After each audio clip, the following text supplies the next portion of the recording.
That day, the heat was brutal, like the sky itself was on fire. A 12-year-old boy carried his injured little sister to the hospital, barefoot, his clothes caked in dust. But no one helped. They looked, then turned away. Some said, "You need an adult. You need money." Others shook their heads, dismissing him as just another dirty, homeless kid. Until one man quietly stepped forward, not asking questions, not waiting for permission. He simply said, "I'll take responsibility." And from that moment on, the lives of those two children began to change forever. But before that day, they lived like shadows.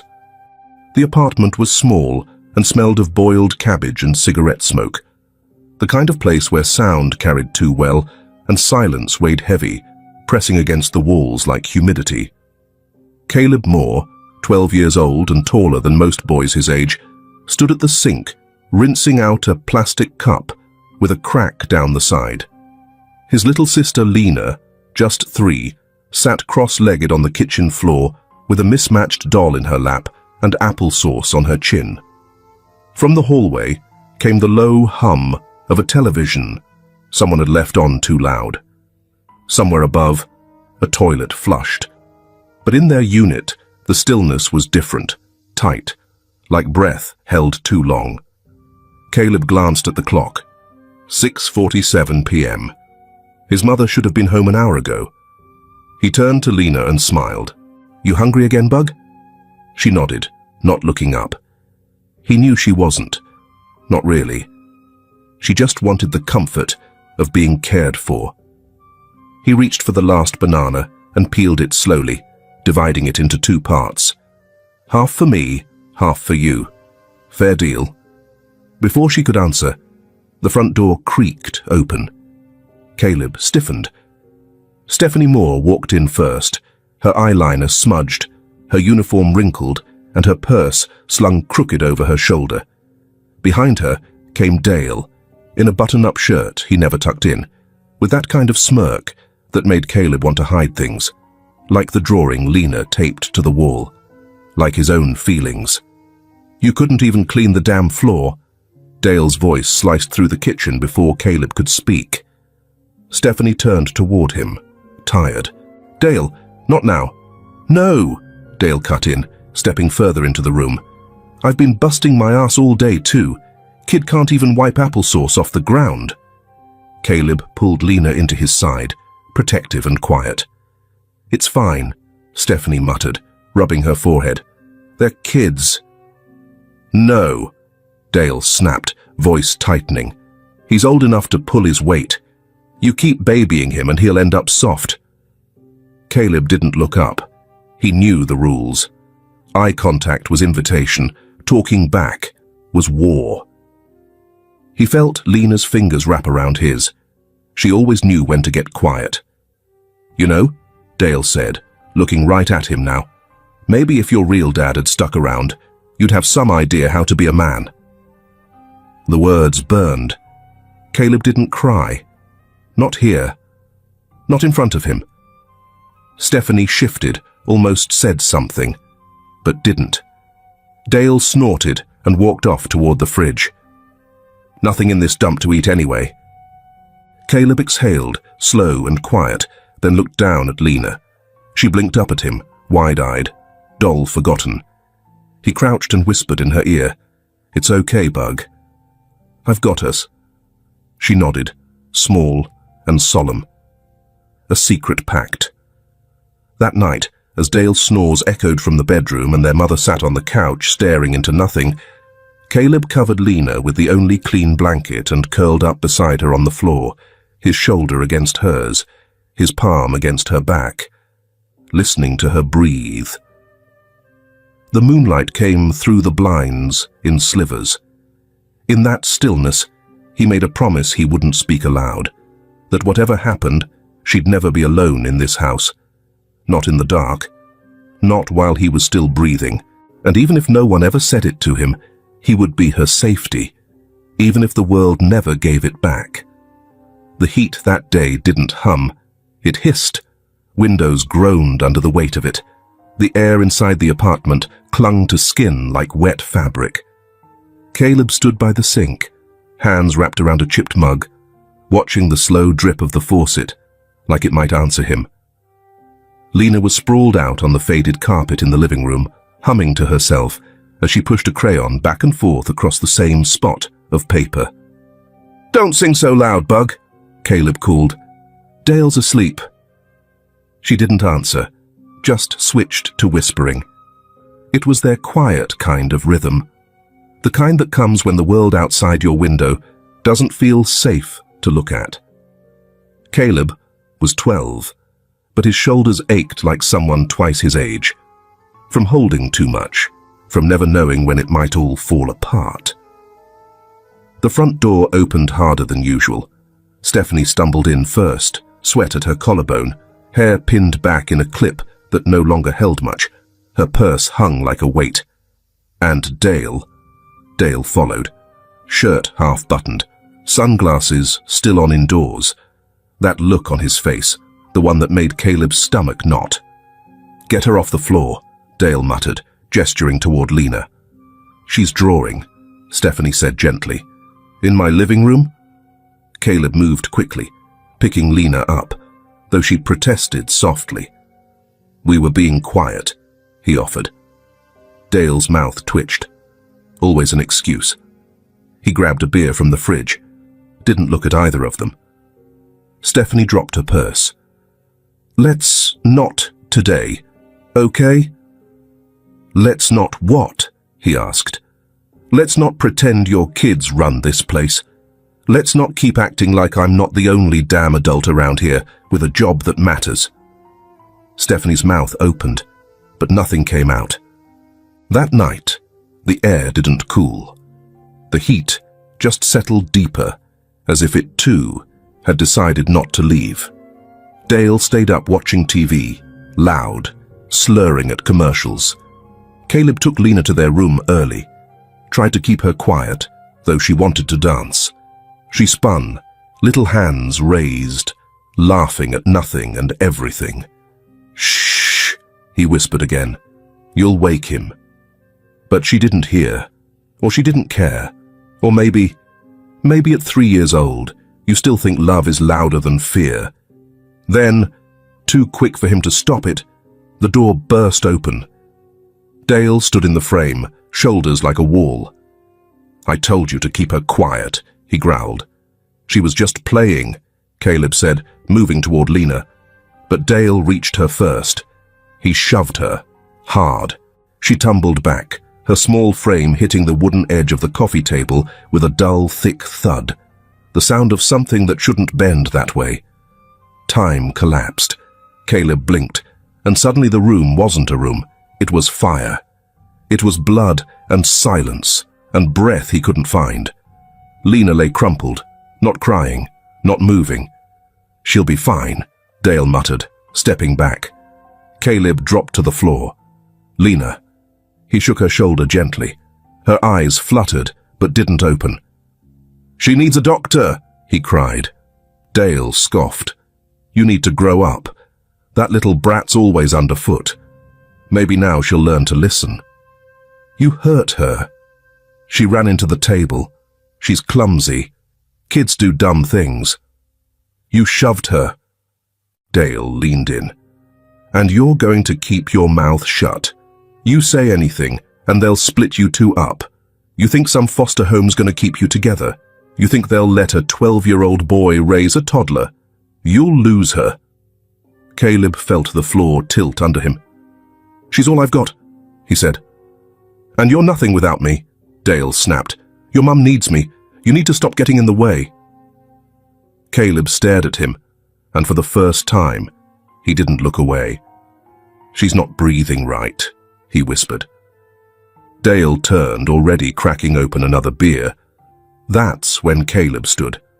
He walked to Lena, wrapped her in the blanket from the couch, soft fleece, worn thin from too many washes, and lifted her carefully into his arms. Her head rested against his chest, breath shallow, skin hot. He didn't put on shoes, didn't bring a phone.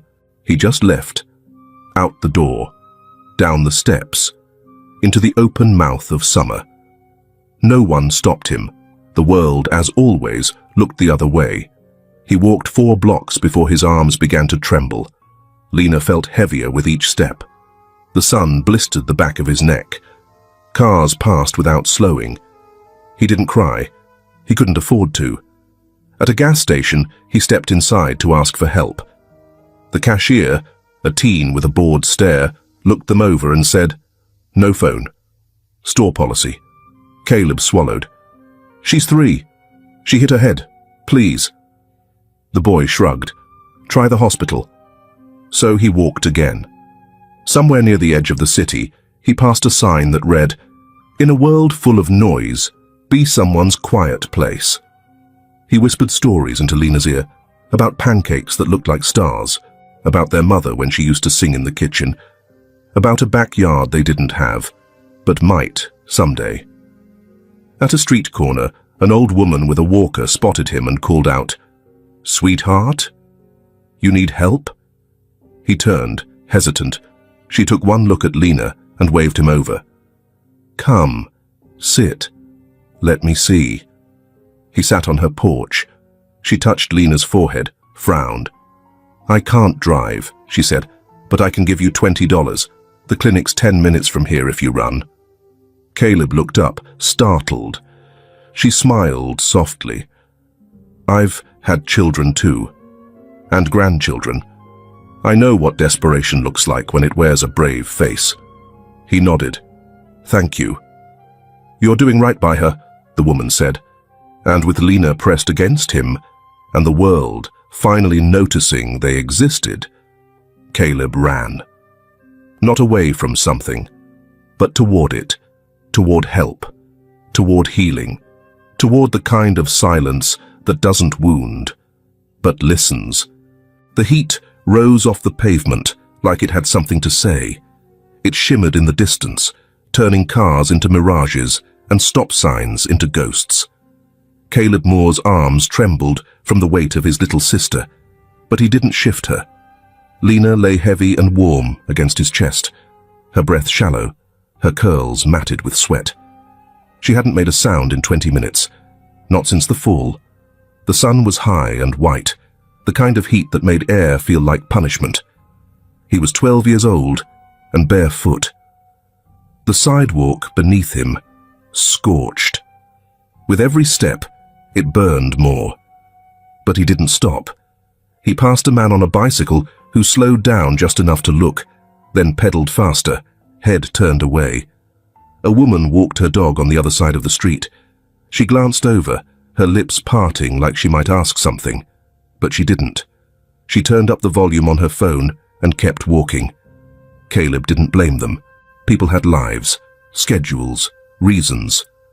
Still, it stung. "I got you, bug," he whispered to Lena, whose head lolled gently against his collarbone. "I got you no matter what." The words sounded like something his mother used to say, back when things weren't quite so broken. He turned onto Belmont Avenue. It was 3 long blocks to the nearest clinic. He'd counted them once when Mom had needed antibiotics. 3 blocks. No shade. 1 bus stop. He remembered sitting there, his legs too short to dangle, watching other kids with their dads buy ice cream across the street. Now, no one was handing out popsicles. Just the sun, merciless and wide. His feet had begun to blister. He tried walking on the grass patches beside the road. But even those were dried to needles. Lena whimpered once, then fell quiet again. The silence scared him more than anything. He passed a strip mall. The sign for a check-cashing place blinked "Open" in red neon, even though the door was locked. A man behind the counter looked up and stared as Caleb tried to open the door. He didn't move to help. Caleb pressed his forehead against the glass for a moment, just to feel something cool. Then he kept going. His arms had gone numb, but he didn't stop. Each breath felt like it scraped against his ribs. Sweat ran down his spine in steady rivulets. He passed a convenience store and stepped inside. The blast of air conditioning made him gasp. The clerk, a young man with shaggy hair and a face that looked like it hadn't slept in days, barely looked up. "We don't allow loitering." "I'm not loitering," Caleb said, too weak to sound angry. "She's hurt." The clerk blinked. "You need an ambulance?" Caleb shook his head. "No phone." "Can I just use yours for a second?" The man looked him over. "Can't. Manager'll dock me." Caleb stood there a beat longer, holding Lena like she might float away if he didn't. Then he turned and left. Behind him, the automatic doors whispered closed. Outside again, the heat hit like a slap. He turned down the next street, Ashby. The clinic wasn't far now, maybe 6 more minutes, 7, tops. "You remember that duck pond we saw in the book?" he whispered to Lena. "We'll go someday. I'll let you throw breadcrumbs." No answer. A memory drifted up from somewhere old. Their mother singing "You Are My Sunshine" in the kitchen. She used to spin Lena in circles until the baby shrieked with laughter. Back when her eyes weren't always ringed with exhaustion. Back when Caleb still believed grown-ups fixed things. He crossed in front of a church. The steps were wide and white, dappled with bird droppings and heat. A sign outside read, "Kindness is the language the deaf can hear, and the blind can see." He stopped. He didn't plan to. His knees buckled. He sank to the concrete steps, clutching Lena tighter, his chest heaving. Tears blurred the sign. His throat felt thick with dust and grief and rage he didn't know what to do with. A door creaked. A voice, gravelly, old, gentle. "Son." He looked up. A woman stood in the doorway, maybe late 60s, maybe older. Her hair was pulled into a low bun, her dress pale blue. She held a Bible in one hand and a set of keys in the other. Her eyes narrowed against the light. "Is she breathing?" she asked. He nodded. "Barely." "Come," she said, "quickly."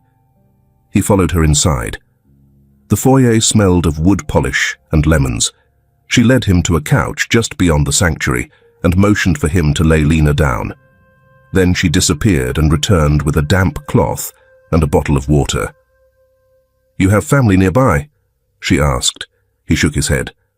"No one that can help." She pressed the cloth to Lena's forehead. "What's your name?"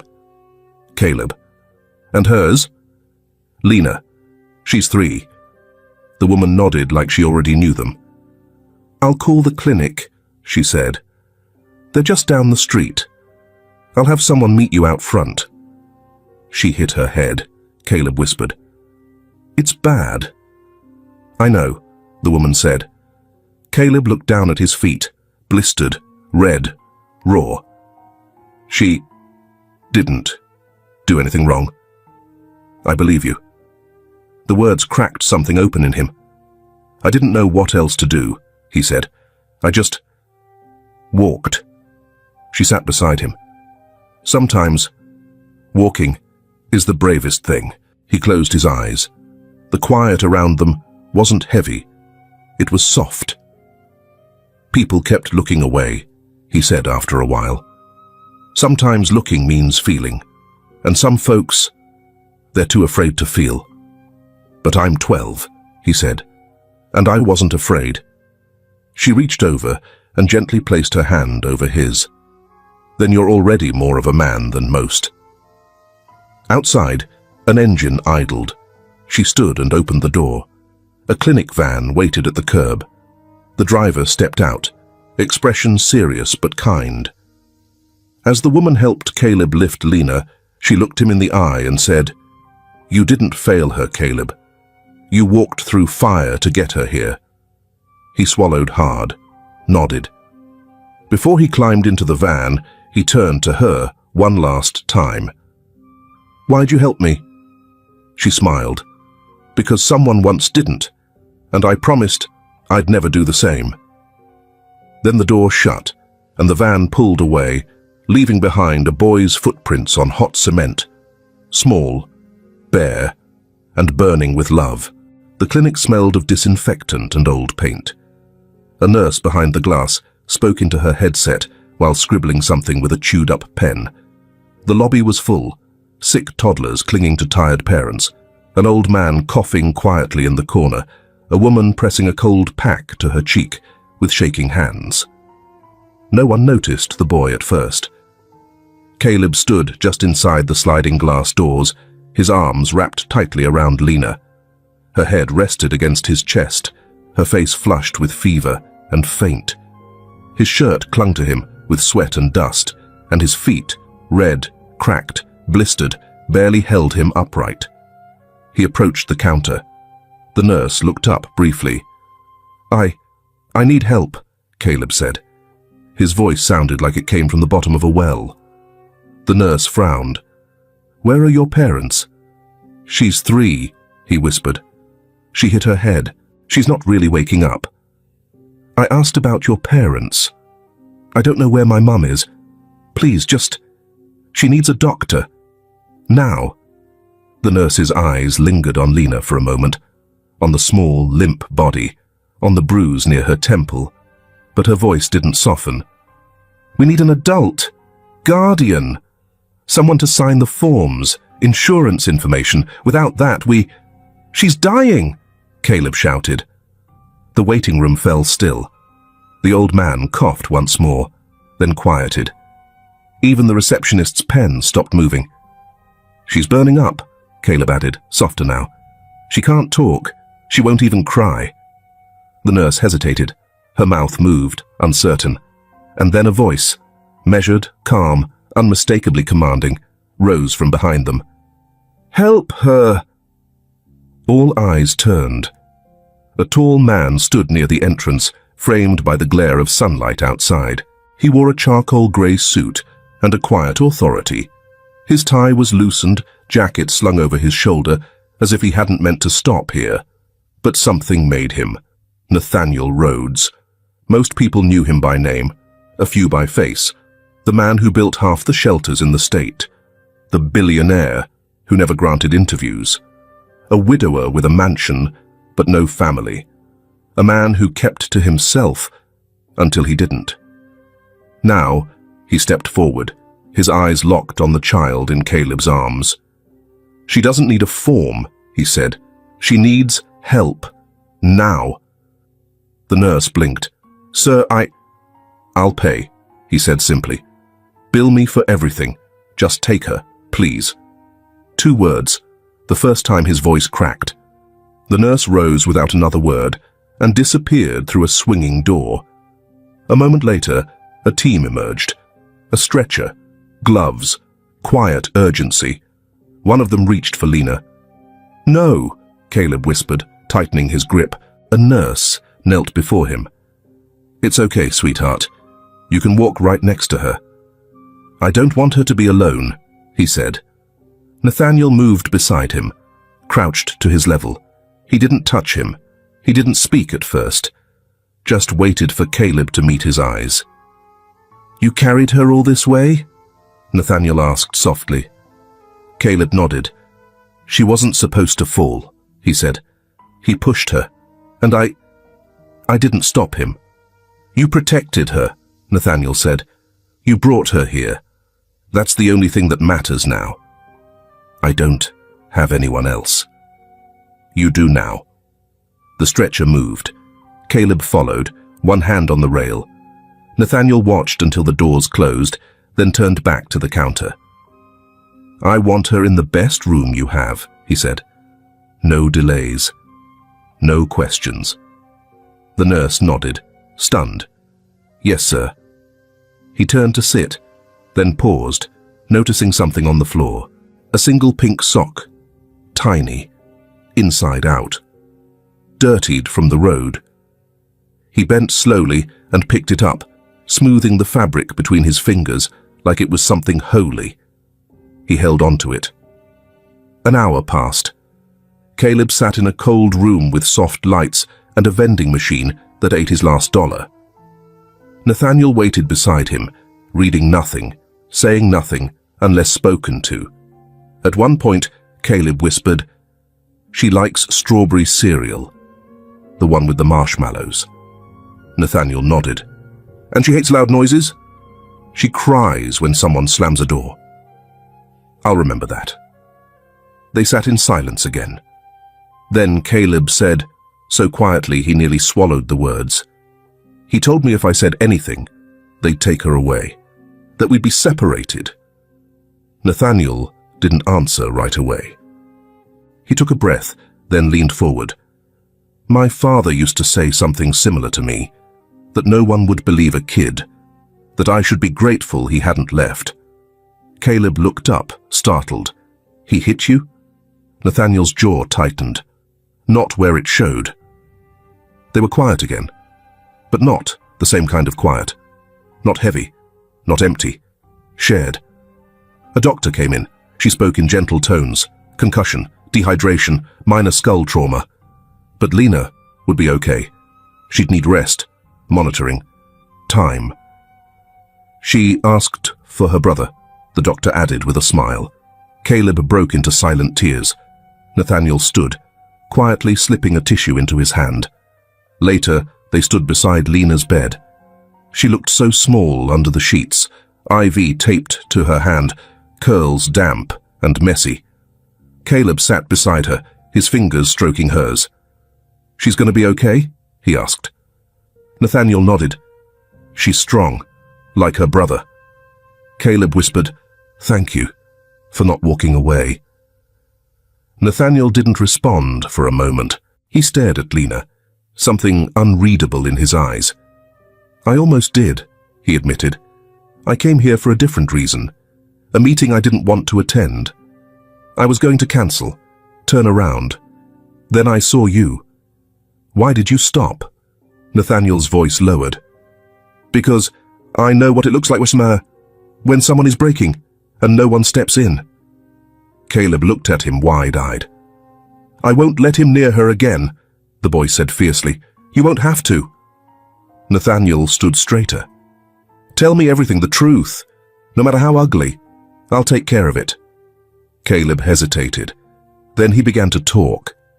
Everything, from the bruises to the threats, to the quiet fear that never left their kitchen, to the moment Lena fell and didn't cry.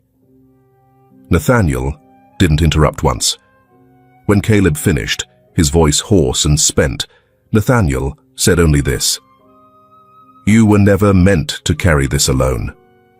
And for the first time, in a long time, Caleb let someone else hold the weight, even just a little. The hallway outside Lena's recovery room was painted a dull beige, the kind of color that doesn't offend, but also doesn't comfort. Caleb sat slouched on a chair too big for him, his legs swinging above the floor, the fabric of his jeans stiff with sweat and dust. Across from him, Nathaniel Rhodes leaned forward in a padded chair, elbows on his knees, watching the boy with a patience that felt earned. Neither had said much in the last 10 minutes. The silence wasn't uncomfortable, though. It was like the hush that comes after a storm, when you're not sure if it's over yet. But the wind has finally stopped, rattling the windows.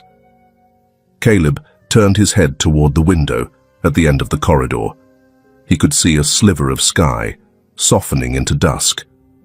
She always says the sky is pink when angels brush their hair, he murmured. Nathaniel looked over. She sounds like a poet. She's just 3, Caleb shrugged. But sometimes she says things that sound like music. Nathaniel smiled faintly, then looked down at his hands. He was holding the sock again, the one that had fallen off Lena's foot during the walk. He hadn't meant to keep it, but he hadn't let it go either. I didn't think anyone would help us, Caleb said after a moment, his voice small. Why's that? Nathaniel asked gently. The boy shrugged again, but his throat tightened. People don't. They look. They pass. They turn. Nathaniel didn't rush to fill the space. Caleb looked at him then, really looked. Why didn't you? The question hung there like steam rising from asphalt. He had every right to ask it. Nathaniel took a slow breath, choosing his words with care. Because I saw myself in you. A long time ago, I was the one standing alone, holding too much, and no one turned toward me. Caleb frowned. What happened? Nathaniel paused, then answered, Someone should have stepped in. But they didn't. And for a long time, I believed that meant I didn't matter. The boy studied him. You're rich. You got everything. I have things, Nathaniel corrected gently. But things aren't the same as peace, or presence, or safety. There was a quiet. Then Caleb asked, Did you ever get better? Nathaniel met his gaze. Only when I stopped pretending, I didn't need other people. The door to Lena's room opened slightly, and a nurse stepped out. She's sleeping, she whispered. You can sit with her now if you'd like. Caleb stood, already moving. I'll be right here, Nathaniel said. Inside the room, Lena was curled under a pale blue blanket, one arm resting above her head. The machines beeped softly. Caleb climbed into the chair beside her, reached for her tiny hand, and wrapped his fingers around it. She didn't wake, but her fingers twitched. He smiled through tears. I told you we'd make it, he whispered. He sat with her for nearly an hour, watching her chest rise and fall. At one point, he hummed the song their mother used to sing when folding laundry, off-key, quiet, but full of memory. When he stepped back into the hallway, Nathaniel stood. You ready? Where are we going? My car's downstairs. I figured we could stop somewhere and get you cleaned up, a proper meal. If that's all right. Caleb hesitated. I don't want to leave her. She'll be here all night. Monitored. Safe. The boy looked torn. Then he nodded, slowly. Nathaniel led him to a sleek black sedan parked near the emergency entrance. It felt like stepping into a different world. The leather seats, the soft jazz playing from the speakers, the quiet hum of comfort. Caleb sank into the back seat, blinking at the ceiling. This car smells like oranges. Cedar and citrus, Nathaniel said. Reminds me of my grandmother's kitchen. She used to keep orange peels on the windowsill. That's weird, Caleb said, but he smiled. I think I would have liked her. She would have liked you, Nathaniel replied. They drove in companionable silence. When they reached the guest house Nathaniel had arranged, modest but warm, with a porch swing and 2 small rooms, Caleb stared at it, like it might disappear. I get to stay here, he asked. For now, until we figure out what's next. Nathaniel didn't mention the lawyer he'd already called, the caseworker he'd left 3 voicemails for, or the quiet vow he'd made to never let Dale anywhere near the boy again. Inside, Caleb took a shower. The steam fogged the mirror, and he stood under the hot water longer than he meant to. When he came out, there were fresh clothes laid on the bed, a soft t-shirt, sweatpants, even socks. He changed slowly. In the kitchen, Nathaniel stirred something on the stove. I don't really eat much, Caleb said, peeking in. Good, Nathaniel replied. This won't be much, just soup and toast. Caleb sat at the table, the wood warm under his fingers. He didn't speak while they ate, but halfway through he said, Most grown-ups say they'll be there, and then they're not. Nathaniel nodded. I know. You're the second one who didn't turn away. Who was the first? Caleb thought for a long moment. A woman outside a church. She gave me $20 and an ice pack. Told me I didn't have to carry her alone. Nathaniel's eyes softened. You didn't. I thought I did. I know that feeling, he said. Like if you don't hold it all, no one else will. Yeah, Caleb whispered. After dinner, Nathaniel offered the couch, but Caleb chose the rug in Lena's empty room. He spread the blanket thin and laid down with his back to the door. Before Nathaniel turned off the light, he asked, "Can I leave the hallway light on?" Of course. The light stayed on all night, and Caleb slept.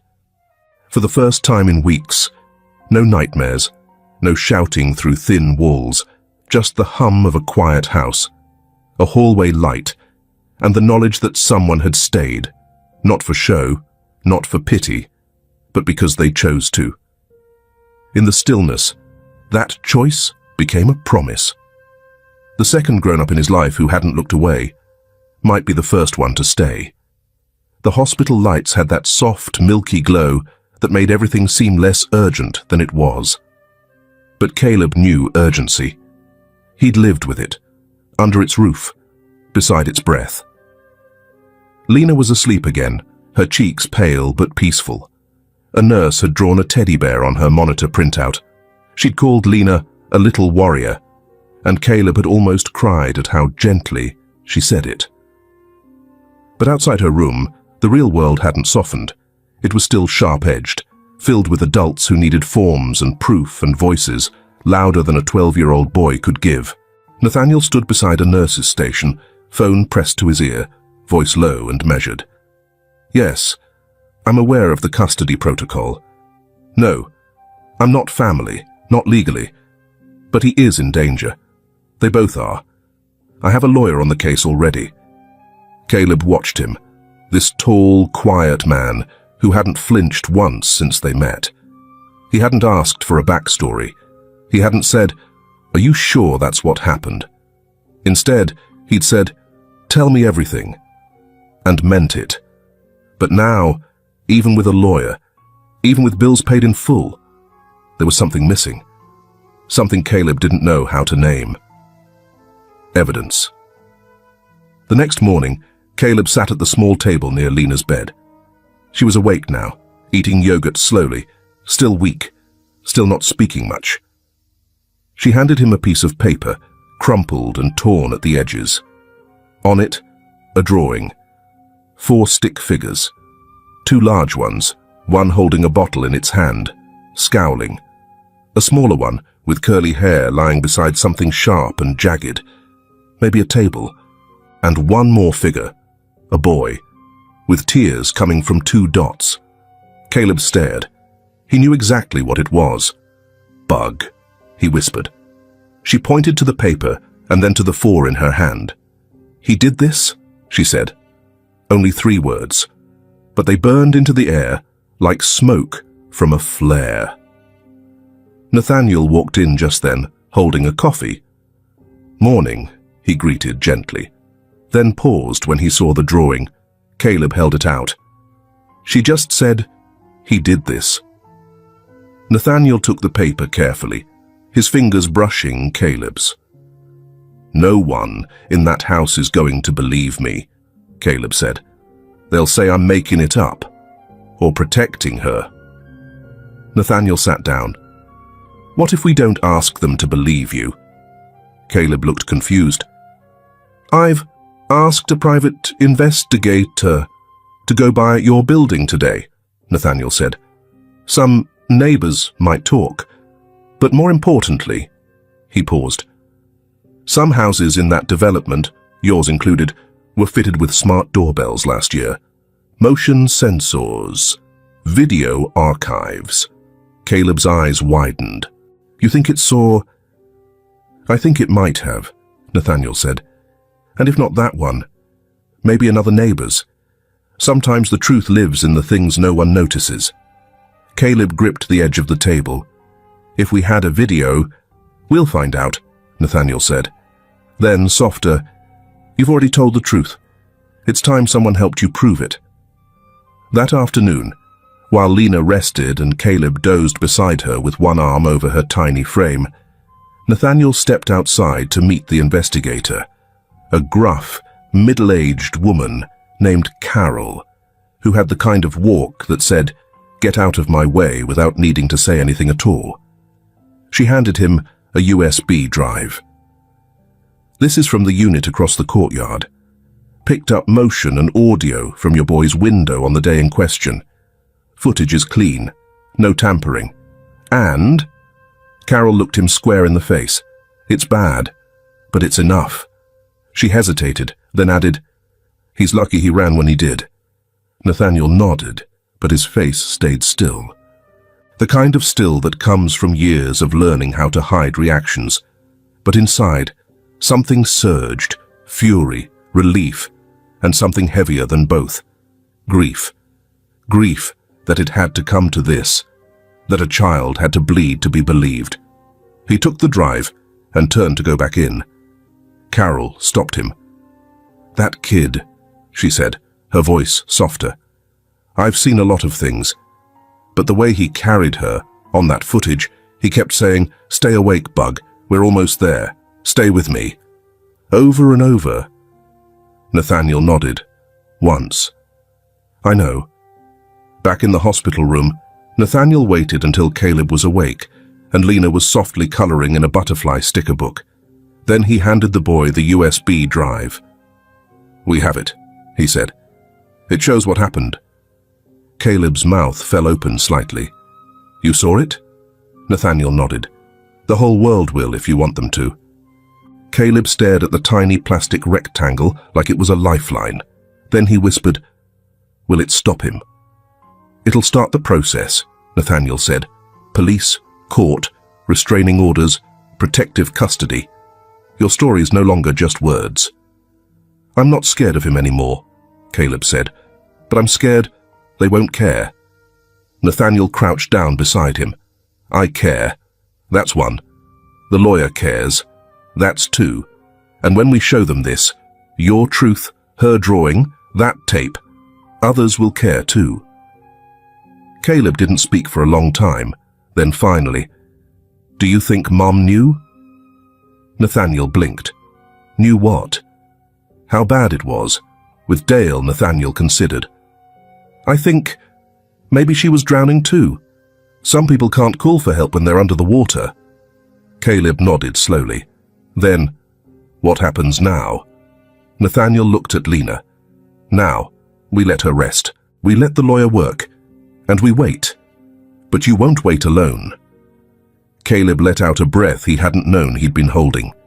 That night, after Lena was tucked into the hospital bed, Caleb sat on the small window bench, looking out at the streetlights. Nathaniel joined him, quietly. Caleb said, I used to think the only way to be safe was to be small. Quiet. Not noticed. And now, Nathaniel asked, I think being noticed by the right person is what saves you. They sat in silence again. The kind of silence that doesn't hurt anymore. Then Nathaniel pulled something from his pocket, the drawing. He'd flattened it out, placed it in a plastic sleeve. I'm going to frame this, he said. Caleb raised a brow. Why? Because it's truth, and truth is worth protecting. Caleb nodded, his throat full. And far below, in the darkened city, Dale Whitman was being escorted from his apartment in handcuffs. The truth had found its way home, not with screams, but with the room smelled faintly of old paper and lemon cleaner, like too many confessions had been wiped off the walls. Caleb sat at the center of a long wooden table, his feet not quite touching the floor. His hands were folded in his lap, not from nervousness, but from muscle memory. He had learned long ago to keep still, to not take up too much space when grown-ups were talking. But today, he had something to say. Next to him sat Nathaniel Rhodes, calm and quiet, a notebook unopened before him. Across the table, the child protective investigator, Ms. Garvey, offered a glass of water that Caleb didn't touch. A lawyer for the county sat in the corner. A recorder blinked red. Everything was quiet, like before a storm. Can you tell us again, in your own words? Miss Garvey's voice was gentle. No rush. Caleb looked down at the table. His voice was small but steady. He told me if I said anything, they'd take her away. Lena. He said they'd split us up, that they always do that to kids like us. Who told you that? Dale, Caleb said. He's my mum's boyfriend. I don't know if they're still together. Nathaniel placed one hand lightly on the table, close, but not touching. Just a presence. Caleb looked up. He pushed her. Lena. She hit the table. Her head. And what happened next? I told him to call someone. He laughed, said she'd wake up, that I should toughen up and stop whining like a girl. Caleb paused. But she wasn't waking up. Her face didn't move. Miss Garvey was scribbling notes. I wrapped her in the duck blanket. It's the softest one. And I walked. He glanced over at Nathaniel. Until he found me. The lawyer cleared his throat. And before that day, was this the first time Mr. Dale physically hurt your sister? No, Caleb said quietly. He'd grab her arm hard, scream at her. Once, he locked her in the bathroom for an hour because she spilled juice. I tried to get her out. He slapped me. There was silence. And your mother? The lawyer asked. Where was she during these times? Caleb hesitated. She was tired. Always tired. Sometimes crying. Sometimes gone. The door clicked open softly. Everyone turned, and there she was. Stephanie. She hadn't knocked. She looked thinner than before, hair unbrushed, makeup from 2 days ago clinging under her eyes like ghost paint. She stood in the doorway, frozen. I was told I could come, she said. Miss Garvey nodded. You're listed. Please take a seat. Stephanie sat in the corner, not next to Caleb, not across, just barely inside the room, as if guilt had a radius. She wrung her hands, looked at her son, looked away. You can speak if you like, Miss Monroe, said the lawyer. I didn't know, she whispered. No one spoke. I thought he was helping us, paying rent, watching them when I worked nights. I was so tired all the time, Her voice cracked. I told myself Caleb was exaggerating, that he was trying to make me leave Dale like I left his father. Caleb didn't flinch, but his eyes dulled, like lights dimmed behind curtains. Nathaniel finally spoke. You didn't believe your son when he said he was afraid? Stephanie swallowed. No, she said. I thought he was angry I was dating again, that he just wanted me to himself. I never wanted that, Caleb said, barely a whisper. I know, she murmured. Another silence. Then Caleb reached into the backpack beside him and pulled out a piece of paper, folded 3 times, creased at the edges, childish scrawls. He slid it across the table. What's this? Miss Garvey asked. It's from Lena, Caleb said. She drew it at the hospital. The nurse gave her crayons. They all leaned forward. A crayon drawing. A stick figure with a ponytail and purple dress lying beside a brown rectangle, obviously meant to be a table. A tall red figure beside her with angry eyebrows. And another smaller blue one, holding something like a blanket. And beside them, written phonetically, the words, Caleb took me away. Stephanie choked. That's what she remembers, Caleb said.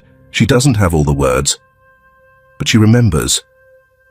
The room felt like a held breath. I didn't think she saw, he added. But she did.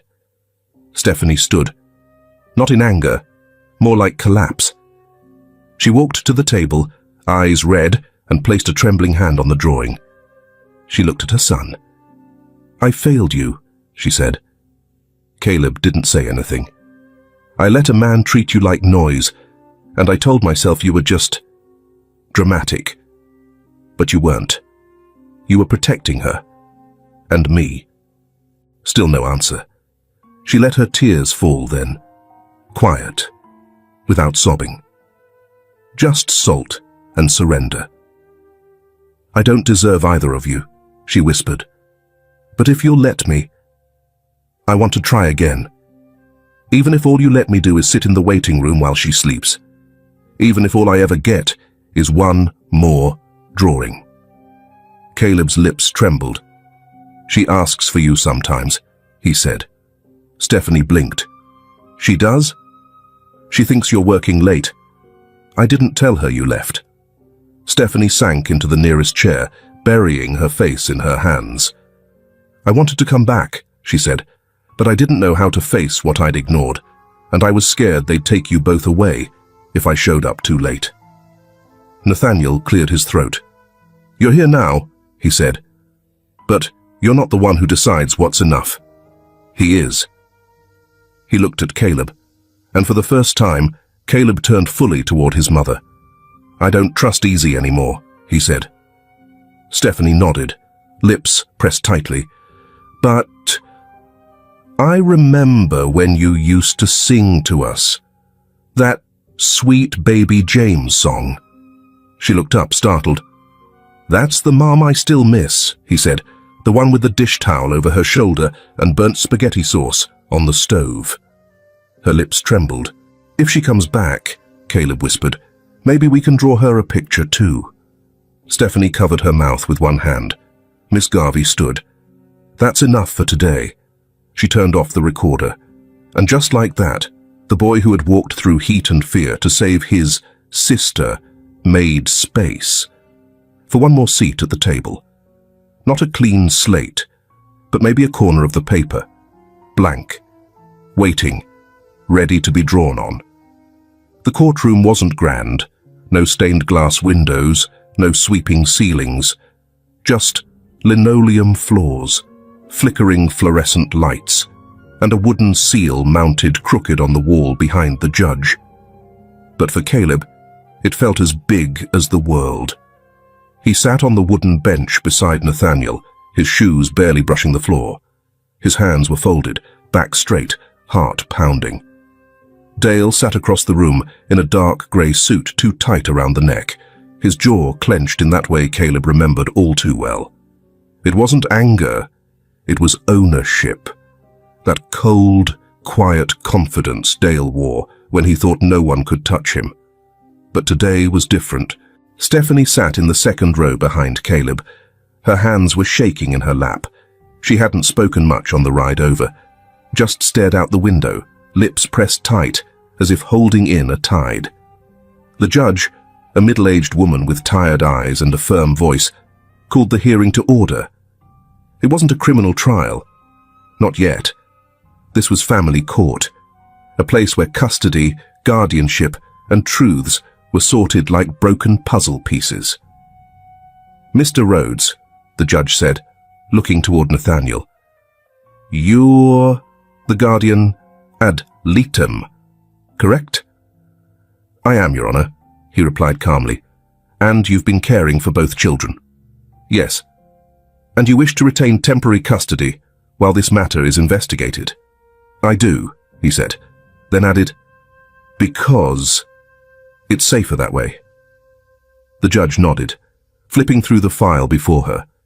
Then she looked to Caleb. Would you be willing to speak today?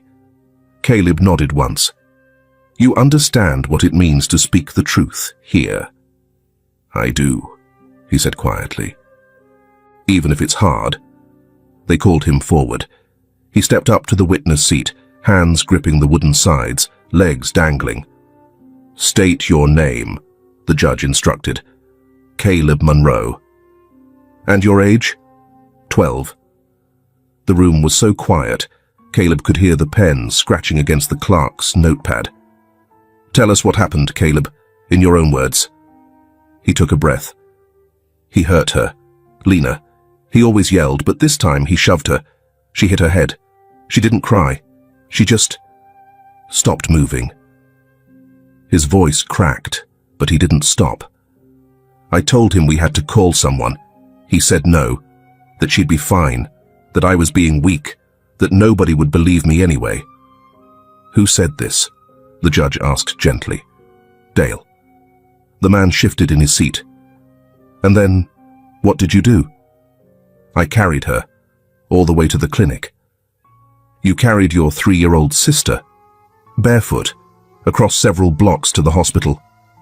Yes, he looked down, hands trembling now. Because I was the only one who would.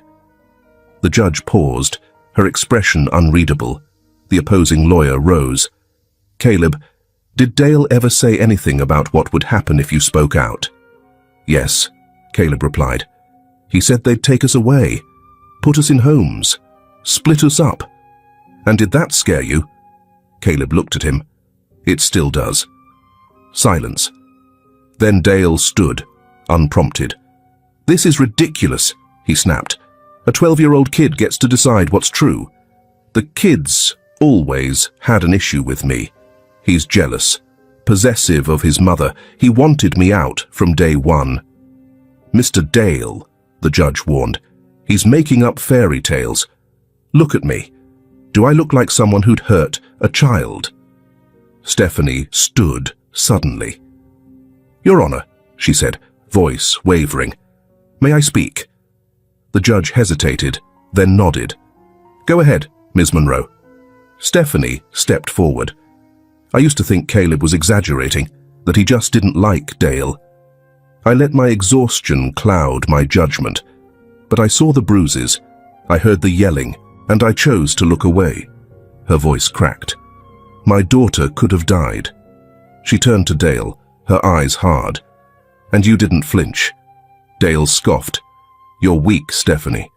You always needed someone to blame. No, she said, voice rising for the first time. I needed someone to protect us. And you made my son do it. Stephanie turned back to the judge. Please, let them stay with Mr. Rhodes. He's the only adult who didn't turn away. Dale's lawyer whispered something to him, but Dale waved him off. I took care of them, he barked. I put food on the table when she was working doubles, and what thanks do I get? Lies and drawings. Drawings? The judge asked, eyebrow raised. Nathaniel stood, pulling a folded paper from his jacket. This was drawn by Lena at the hospital, he said. It clearly depicts the event, her injury, Caleb wrapping her in a blanket and leaving. It may not be a sworn testimony, but it is a record, and children often tell the truth with color before they ever find words. He passed it forward. The judge examined it in silence. After a long pause, she leaned forward. I've read the medical reports, the photos, the counselor's assessment, and now I've heard from the boy himself. Mr. Dale, you will have no contact with these children until further notice. Any attempt will result in criminal charges. Dale opened his mouth, but nothing came out. The judge continued, her tone softer. Mr. Rhodes, thank you for stepping forward. Temporary custody will remain with you, pending full review. Nathaniel nodded once. Thank you, Your Honor. Caleb sat still, staring down at the edge of the table, trying to breathe. As they filed out of the courtroom, reporters didn't follow.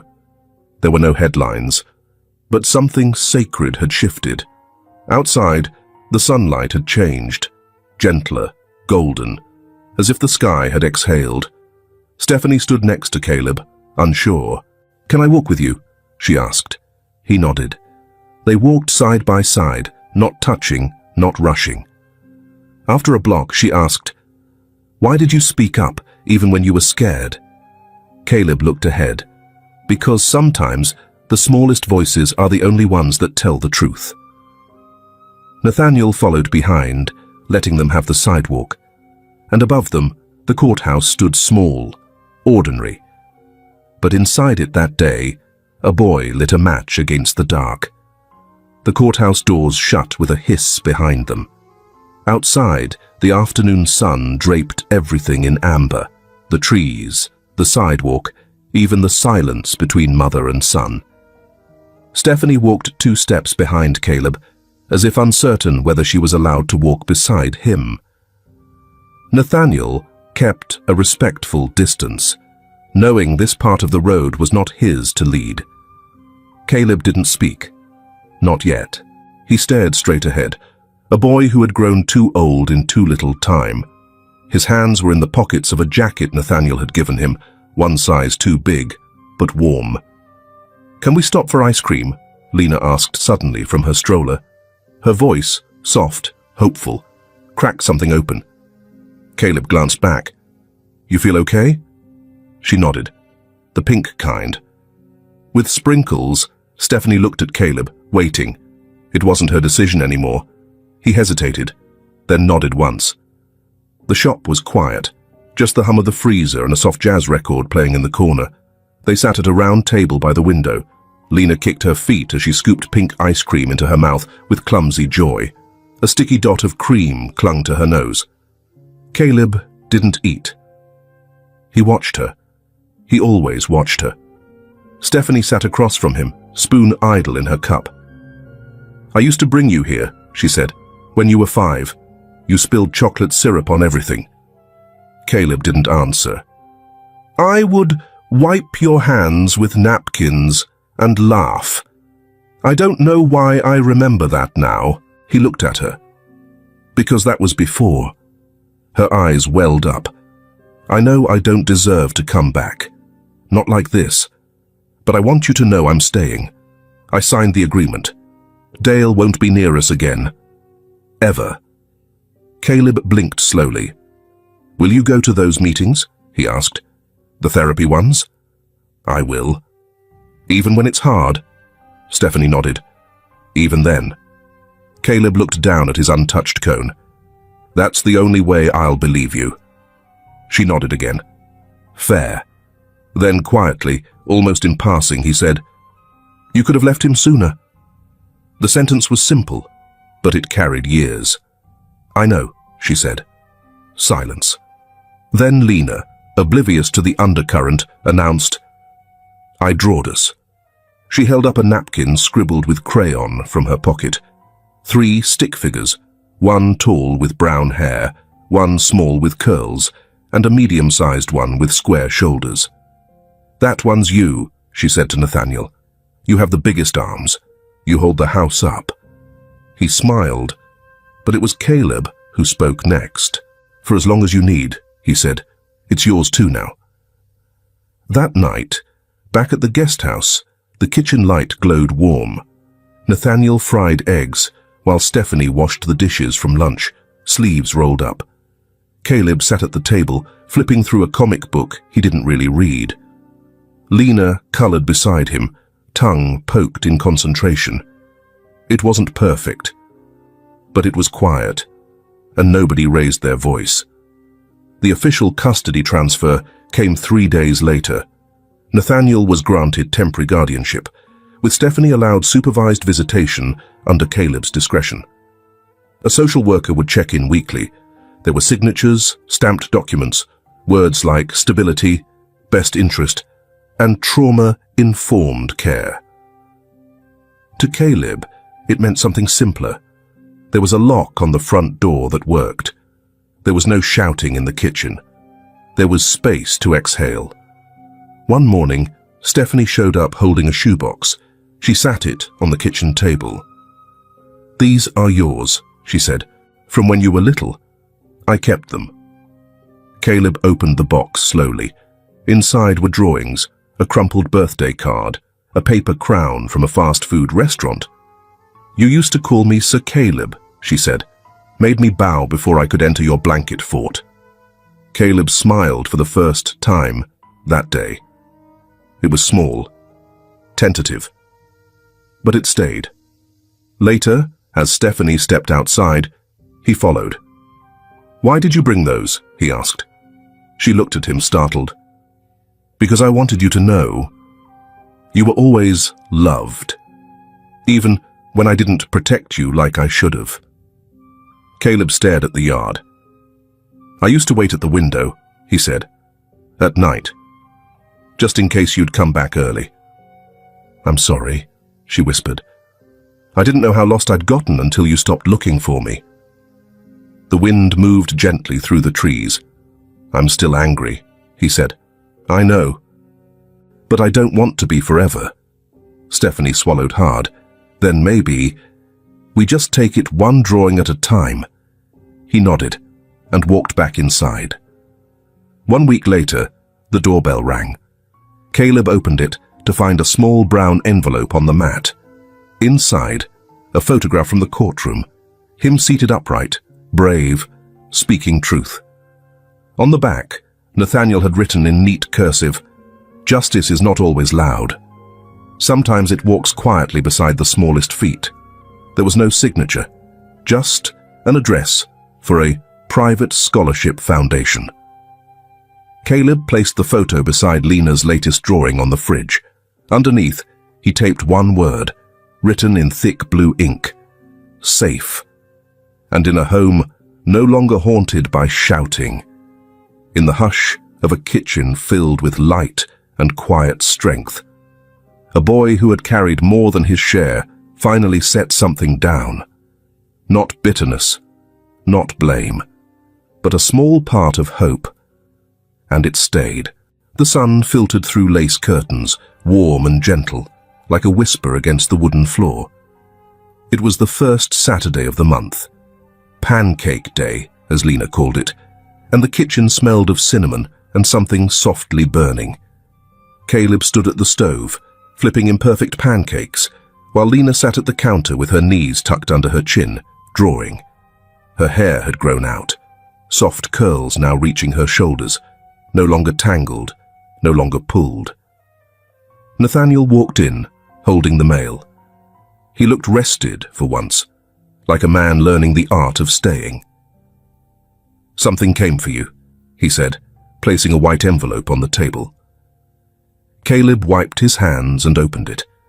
Inside was a folded flyer with a single sentence printed in large type: "Lena's Light, a foundation for silent children."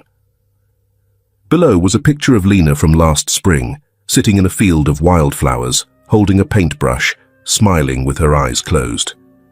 "Is this real?" he asked, barely above a whisper. Nathaniel nodded. "It was approved yesterday. The paperwork's done. The funding's in place." Caleb ran a thumb over the edges of the flyer. "So, she gets to help other kids now." "She already has," Nathaniel said. "This just makes it official." Lena looked up. "Is that my name?" Caleb turned the flyer to her. "It's your name. Your light." She blinked. "I thought I didn't have light." "You always did," he said, "even when you were hiding it." She smiled, then reached into her little drawing book and tore out a page. Her, Caleb, and Nathaniel standing beneath a big sun. She handed it to Nathaniel. "That's yours." He folded it carefully, like it was something holy. Later that evening, they visited the community center that would house the foundation's first art room. The building used to be a library. The shelves had been cleared out, the walls painted pale yellow, and in the center of the far wall, a mural had begun. Brush strokes of sky, trees, and a small child holding a lantern. Caleb traced the outline with his finger. "It doesn't look like her exactly," he said. "It's not supposed to," Nathaniel replied. "It's meant to look like every child who waited in the dark." Stephanie arrived just before sunset, holding a stack of storybooks for the reading corner. Her eyes softened when she saw Caleb helping Lena unpack crayons. "She sleeps better now," she said quietly to Nathaniel, "and he's softer around her. Like he finally believes she's staying." Nathaniel didn't answer. He just nodded. Stephanie walked over to her son. "I brought the blue quilt from Grandma's house, for the nap corner." Caleb paused. "She used to wrap us in that when the power went out." "I remember," she said. "It always smelled like lavender and wood smoke." Caleb didn't smile, but he took the quilt, carefully, like it was something worth forgiving her for. The evening grew long. The center emptied, light flickering off the new windows. Before they left, Lena ran back inside. She stood in front of the mural for a long time, then whispered something none of them could hear.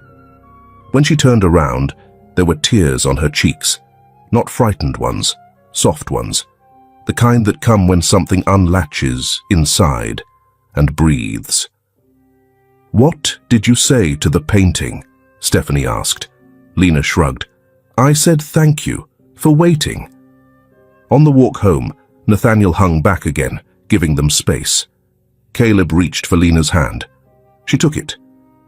"You know," she said, "you're my favorite brother." "I'm your only brother," he said. "I know," she replied. "That's what makes it special." At the house, she fell asleep quickly, crayon in hand, drawing book beside her. Caleb stood in the hallway for a long while, watching her through the doorway. "Do you think she'll remember it?" he asked Nathaniel quietly. "Some of it," Nathaniel said, "but not all. Children are good at keeping what matters and letting the rest become smoke." Caleb nodded slowly. "She still flinches sometimes," he added. "So do you." A long pause. "But you're healing," Nathaniel continued. "Both of you?" "And you?" Caleb asked. Nathaniel didn't answer right away. "I think I am," he said, "because I'm not walking alone anymore." They stood in the hallway, two shadows side by side. No more cages, no more dark roads. Just the quiet hum of a house, learning how to hold people again. And on the fridge, beneath Lena's rainbow drawings and Caleb's court photo, a magnet now held a new piece of paper. It read, "Lena's light is not a place, it's a promise." And that promise, like the girl it was named for, did not flicker, did not fade. It stayed.